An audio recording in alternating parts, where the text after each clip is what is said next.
Hi guys, and welcome to my very first live Ninja health chat. So this is very exciting because I've not done this before, and hopefully I am recording this live chat, which hopefully is going according to plan because I'm not great with all gadgets and things. But as time goes on with these monthly live chats, I'm hoping that also on the recordings you'll get people interacting with me and, asking questions and me answering the questions and just flying some ideas around. But for the moment, I thought the first one, I'd just keep it really simple and just have me doing a little introduction for our live chats. So I want to thank everybody for joining me here, and I really appreciate it. I'm actually really surprised that I've gone global. So I know that there's quite a few of you from the States on here, and also we've got people all over England, Ireland, Scotland and Wales. Also, we're reaching out to Norway and Egypt, Europe, all over the place really. So a big hi to everybody out there, and I really appreciate you all being here. So I thought I'd do a little introductory live chat, and basically I want to really talk about the psychology behind fitness and health and nutrition. So over the years I've seen many clients, and they've all wanted to achieve certain goals, and some of them have, and some of them haven't.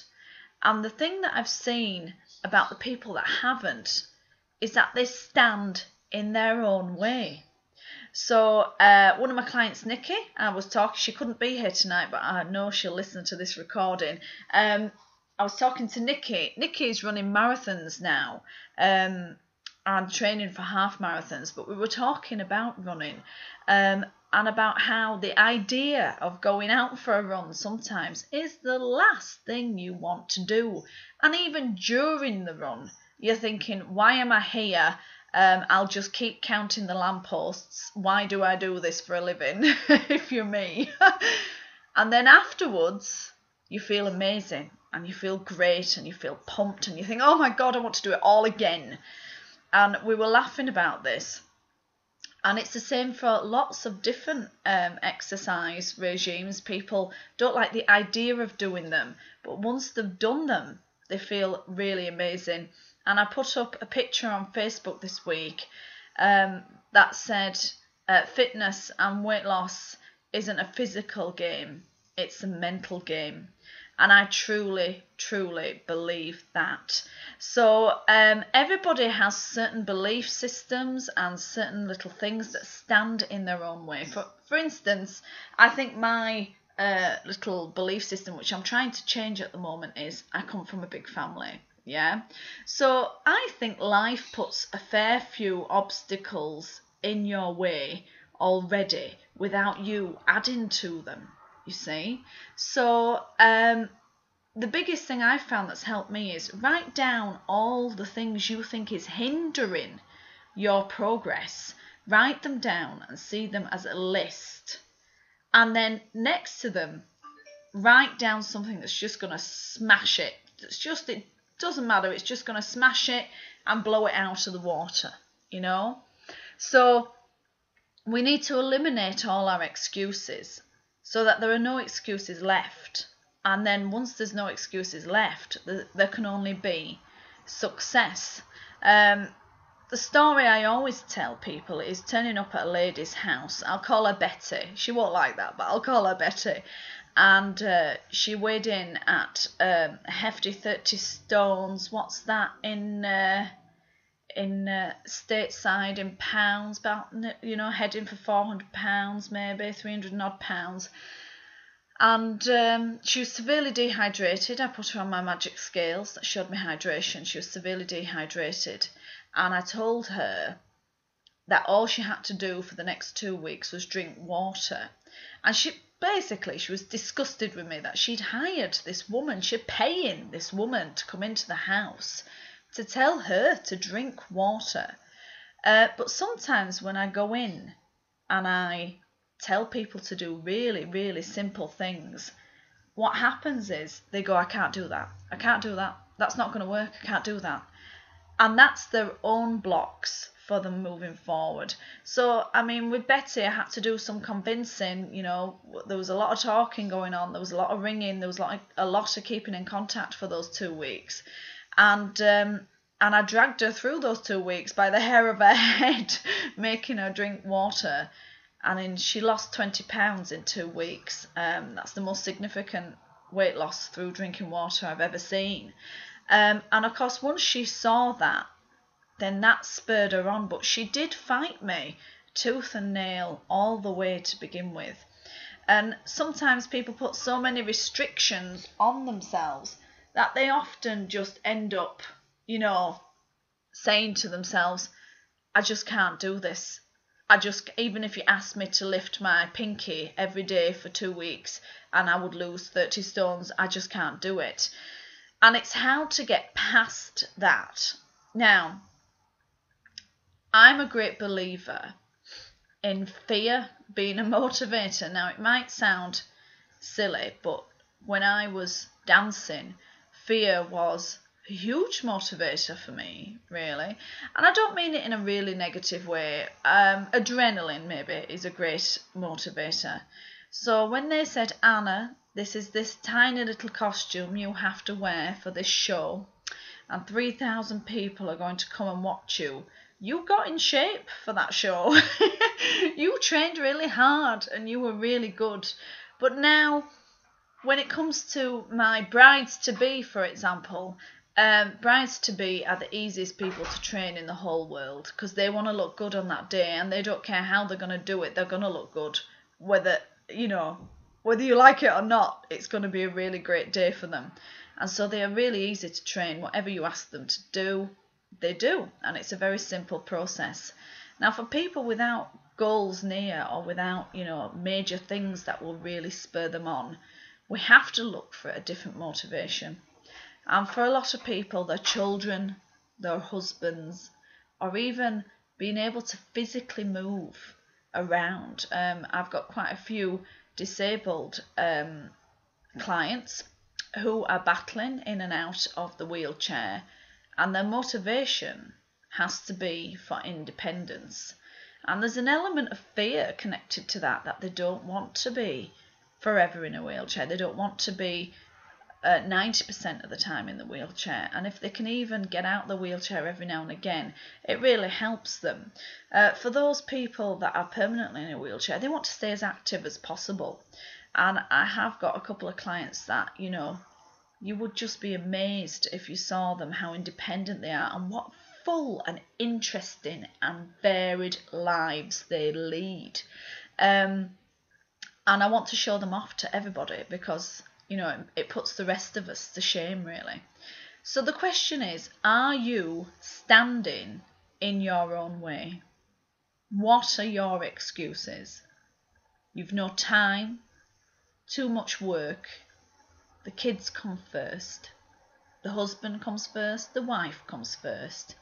You've got to meet your buddy for a drink. You've been putting off some work that needs to be doing. There's a million excuses. But the one thing I always say, and I've learnt this the hard way, and it is the hard way, if you don't look after number one, then there is no way that you can look after 2, 3, 4, 5 and 6. And I learnt this the hard way when my fella Duffy was in the hospital, and he was in a very bad way, and I was killing myself trying to make sure that I was looking after him, looking after work, keeping a roof over our heads, and I really was not looking after me. I wasn't looking after my health. I wasn't looking after my nutrition, my fitness. And of course, the inevitable happened, and I got very ill and run down, and next thing, bang, I'm crashed and I'm out. And then where were we? Well, we were in a bad way because everybody was relying on me. And so we were really stuck at that point. So I learnt from experience that you have to look after you because nobody else is going to do it for you. Yeah? So if you look after you, you can look after the whole family easily, because that's a lot of people's concerns. But if you don't look after you, that's when the really bad stuff can happen. So whatever your goals are, so say you might be, wanting to lose some weight, you might want to tone up, you might want to bulk up, you might want to put some weight on. I know we've got a couple out there that are wanting to put some weight on, lucky devils. And whatever your goals are, I want you to write a list down of what excuses and also what real things are standing in your way of achieving your goals. Yeah? And then, opposite that, I want you to write things that blow those excuses and those reasons out of the water. And when you have no excuses left, that's when we move on. And I often find that my most successful clients prioritize their fitness, prioritize their nutrition. They still have a good time, they still have a glass of wine, they still go on a holiday and live it up, but they do prioritize their health and fitness. And a lot of these people are in great paying jobs. A lot of them are highly successful.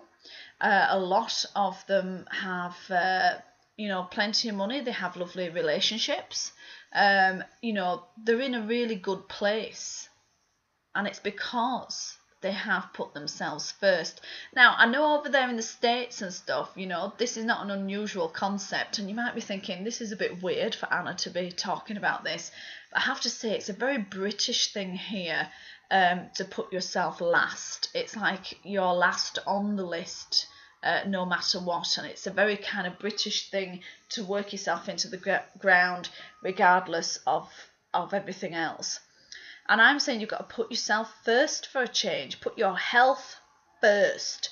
Because there's no use leaving a good-looking corpse, We want you enjoying life and feeling good and looking good and enjoying life for as long as possible.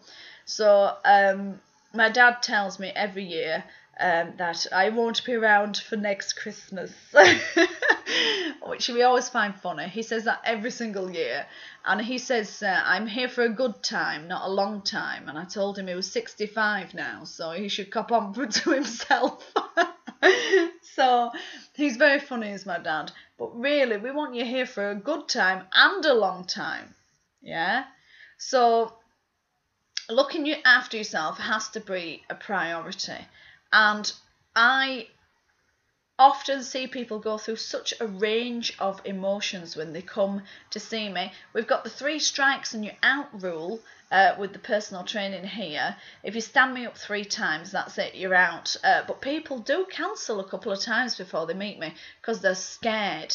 They're scared of the change. They're scared about what I might make them do. And of course, when they meet me and they realise that it's possible, then that changes everything as well. So I just thought I'd do a little introduction for you and give you a little task. It's only a short one tonight, but I thought it might just help you have a real think about what you want to achieve and how you're going to achieve it. Yeah? And we want you to be living the fullest, most independent, most gorgeous, healthy life that you can possibly muster. And nothing else is good enough. Yeah? So we don't want any mediocre lives. We're not making do. We're not, just having a go and seeing. We're changing, we're living, and we're evolving. Our bodies never stand still. Our lives never stand still. Our brains never stand still. We're always changing and evolving. And we either accept that and go with it, or struggle and make life very difficult by trying to hold back the hands of change. So if you want to leave me any comments on the Wellbeing website about this little talk, please do. Send me any questions that you might have. Send me a little message on Facebook if you want to send me a little message on Facebook. And just let me know how you're doing. And I'll speak to you all very soon.